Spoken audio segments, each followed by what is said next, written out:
Hello दोस्तों, crime.com में आपका स्वागत है। 31 जनवरी 2025 को अयोध्या पुलिस स्टेशन को एक 22 वर्षीय दलित महिला की गुमशुदगी की शिकायत मिली। घर वालों ने आरोप लगाया कि जो उनकी बेटी गुरुवार रात 10 बजे के समय किसी जागरण में गई थी, घर से निकलने के बाद लापता है। उसके परिवार ने रात भर उसकी तलाश की, लेकिन वह नहीं मिली। अगली सुबह गांव के कुछ लोगों ने गांव से लगभग 500 मीटर दूर एक नाले के पास उसका शव देखा। इस महिला को क्या हुआ, उसकी हत्या किसने की, आइए जानते हैं crime.com में। कहानी शुरू करने से पहले बताना चाहूंगा दोस्तों कि आप लोगों ने हमारे वीडियो को बहुत प्यार दिया और सपोर्ट किया है। आगे भी सपोर्ट बनाए रखें। हमारे चैनल को सब्सक्राइब करें और बेल आइकॉन को भी ऑन करें ताकि भविष्य में जो वीडियो हम डालेंगे उसकी अपडेट आपको मिलते रहे। तो चलिए शुरू करते हैं। अयोध्या में एक दलित बेटी के साथ जो दुष्कर्म हुआ, उसे देखकर पूरे देश में गुस्से का माहौल हो गया। 30 तारीख को पुलिस को एक गुमशुदगी की रिपोर्ट मिली थी। घर वालों ने आरोप लगाया कि उनकी बेटी की दिमागी हालत पूरी तरीके से ठीक नहीं थी और रात के समय किसी जागरण में गई थी। तत्काल शिकायत मिलने पर पुलिस 2 टीमों का गठन करती है। 1 तारीख को एक नाले के पास से एक शव बरामद हुआ, जिसकी पहचान उनके रूप में हुई थी। घटनास्थल पर शव को वहां रखा गया था ताकि पुलिस को गुमराह किया जा सके। अब ये मामला पूरी तरीके से पॉलिटिकल हो जाता है। सपा के फौजाबाद सांसद अवधेश प्रसाद पीड़ित परिवार से मिलने पहुंचे और भावुक दिखे। मुझे दिल्ली लोकसभा जाने दीजिए, मैं इस मामले को प्रधानमंत्री मोदी जी के सामने उठाऊंगा। अगर हमें न्याय नहीं मिला तो मैं इस्तीफा दे दूंगा। और इसके बाद एक प्रेस कॉन्फ्रेंस की जाती है जो अयोध्या के सांसद की तरफ से की जाती है। अब इसी प्रेस कॉन्फ्रेंस में वह रो बैठते हैं और आरोप लगाते हैं कि अगर वो न्याय नहीं दिला पाए तो वह अपनी लोकसभा सीट से ही इस्तीफा दे देंगे। मामला की गंभीरता को देखते हुए पुलिस के द्वारा 4 टीमों का गठन किया गया और पुलिस ने शव को पोस्टमार्टम के लिए भेज दिया गया, जिसके बाद ही इस बात की पुष्टि हो पाएगी कि उस युवती के साथ क्या क्या हुआ। शनिवार को तकरीबन दोपहर का समय एक पोस्टमार्टम रिपोर्ट आती है और उसमें बताया जाता है कि किस तरीके से लड़की के साथ बर्बरता की गई। पोस्टमार्टम करने वाले डॉक्टर के मुताबिक जिन लोगों ने भी हत्या की वह तकरीबन 2 से ज्यादा लोग रहे होंगे। लड़के के शरीर पर नाखून से नोचा गया था। 20 से ज्यादा जख्म पाए गए थे। इसके साथ ही उसकी पसलियां तोड़ी गई थी, हाथ पर तोड़े गए थे, आंखों भी फोड़ी हुई थी और जगह जगह उसके प्राइवेट पार्ट में भी इतने गंभीर चोट थी। पुलिस ने सीसीटीवी फुटेज के माध्यम से केस का सफल अनावरण किया गया। इसमें केस में जल्द से जल्द मामले का सफल हो गया और 3 आरोपियों हरिराम कोरी, दिग्विजय सिंह और विजय साहू को गिरफ्तार कर लिया, जिसमें से एक युवती के गांव का ही रहने वाला दिग्विजय सिंह उर्फ बाबा था, जिसने पुलिस के सामने अपना जुर्म की कबूल कर लिया। जल्द से जल्द चार्जशीट लगा करके फास्ट ट्रैक कोर्ट से इनका सख्त से सख्त सजा दिलाए जाने का पूरा प्रयास किया। कहानी की शुरुआत होती है 30 जनवरी के रात लगभग 10 बजे।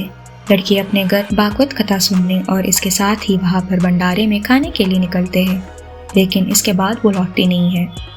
गांव के एक खेत पर दिग्विजय और उनके 2 दोस्त विजय और हरिराम दारू पी रहे थे और तभी वहां से वो लड़की गुजरती है।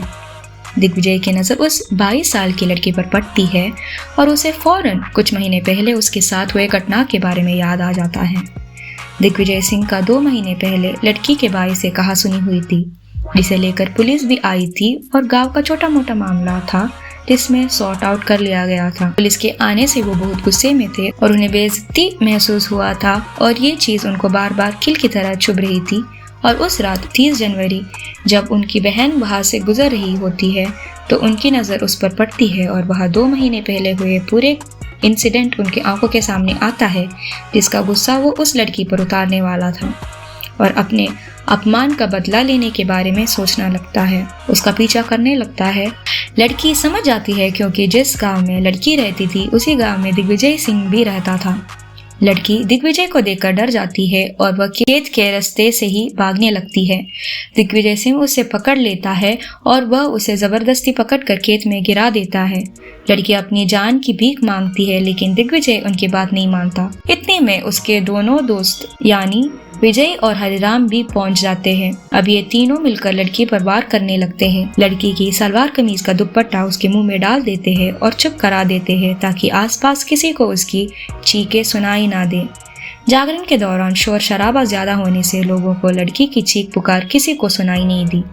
लड़की को मारते पीटते हैं, उसे डंडा से उसके सिर पर वार कर देते हैं, जिसके बाद लड़की वहां पर बेहोश हो जाती है। तीनों नशे की हालत में थे जिस वक्त उन्होंने उस लड़के के साथ दुष्कर्म की थी।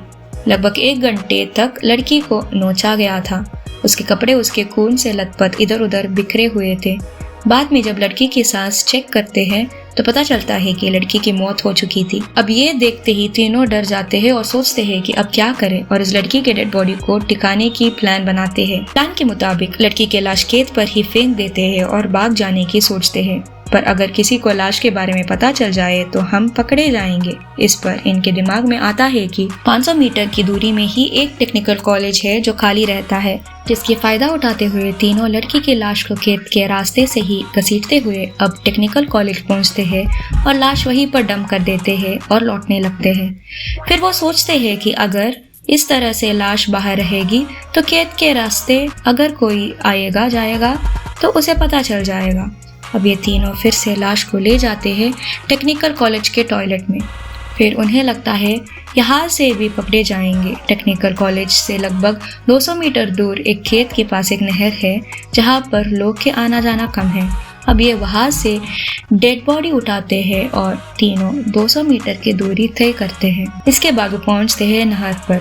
वहाँ पर देखते हैं नीचे नहर का पानी जाता है, ऊपर देखते हैं कि एक टहनी होती है। लड़की के हाथ पैर को बांध देते हैं और उसे पेट की टहनी से लगा देते हैं। पुलिस ने तीनों आरोपियों को गिरफ्तार कर लिया है। इनके खिलाफ कई सबूत भी मिले हैं। हालांकि उनके परिवार का कहना है कि पुलिस इन्हें गलत आरोपों से अरेस्ट की है। क्राइम सीन जो है 500 मीटर के दायरे पर कहीं उसके कपड़े मिलती है, कहीं उसके अंडरगारमेंट्स मिलते हैं, कहीं खून के धब्बे मिलते हैं, कहीं खेत में निशान मिलते हैं। इसके बाद जिस तरह से टेक्निकल कॉलेज में उस लड़की को डंप किया गया था वहाँ पर भी खून के धब्बे मिलते हैं। पुलिस के पास तमाम सबूत एविडेंस ऐसे हैं जो आने वाले समय में कोर्ट में पेश किया जाएंगे और देखते हैं कोर्ट पर क्या फैसला आता है। फिलहाल ये मामला एक दलित लड़की से जुड़ा हुआ बन चुका है जिसमें राजनीति भी अपनी आक्रोश सीमा पर पहुंच चुकी है। राज्य सरकार ने 4 लाख मुआवजे का ऐलान कर दिया। इसके अलावा जिला स्तर से 1 लाख मुआवजा मिला है। अखिलेश यादव की तरफ से मांग की जा रही है कि 1 करोड़ रुपए दिया जाए। वही चंद्रशेखर आजाद भी ज्यादा से ज्यादा मुआवजे की मांग कर रहे हैं और वे तुरंत कार्रवाई की मांग भी कर रहे हैं। आखिर क्या गुनाह था उस लड़की का जो उसको ये सब यातनाएं उठानी पड़ी? इस पूरी कहानी को लेकर अपनी राय क्या है उसे कमेंट बॉक्स में जरूर लिखें।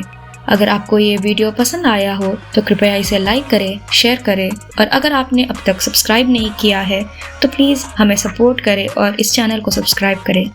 हमारे अत्यधिक नए वीडियो की सूचना प्राप्त करने के लिए कृपया नोटिफिकेशन बेल आइकॉन पर क्लिक करें। मिलते हैं अगली वीडियो में। धन्यवाद।